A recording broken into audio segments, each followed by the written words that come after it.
गिरीश महाजनांनी छगन भुजबळ यांना उपमुख्यमंत्री करू असं म्हटलं आहे। याच्यावर जरांगे पाटील म्हणालेत की छगन भुजबळ यांना जाणून बुजून लादल्या जात आहे, मराठ्याच्या आमदार आणि मंत्री यांची ही चूक आहे असंही ते म्हणाले। हे बघा, मनोज जरांगेंना इथली लोकशाही कळत नाही, इथलं मंत्रिमंडळातलं कुठलं धोरण कळत नाही। छगनरावजी भुजबळ लोकनियुक्त आहेत, त्यामुळं मुख्यमंत्र्यांनी घेतलेला निर्णय, मंत्रिमंडळानं घेतलेला निर्णय हा महाराष्ट्राच्या विधानसभेनं घेतलेला निर्णय आहे।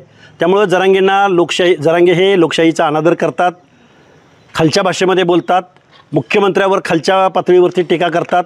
हा खरं तर 12-13 करोड जनतेच्या मताचा अपमान आहे। मुख्यमंत्री देवेंद्र फडणवीस यांना छगन भुजबळ यांच्या हातून पाप घडवून आणायचे आहे। छगन भुजबळ यांना वाटते मला मोठे पण दिले आहे। फडणवीस भुजबळ यांना मराठ्याच्या विरोधात आग ओखायला लागतात असंही ते म्हणाले। हे बघा, मनोज जरांगेच्या डोक्यावर परिणाम झालेला आहे। ओबीसीचं आरक्षण टिकलं पाहिजे म्हणणं म्हणजे मराठ्यांच्या विरोधामध्ये आग ओकणं असं आहे का? ओबीसीचं जे सामाजिक मागासांचं आरक्षण आहे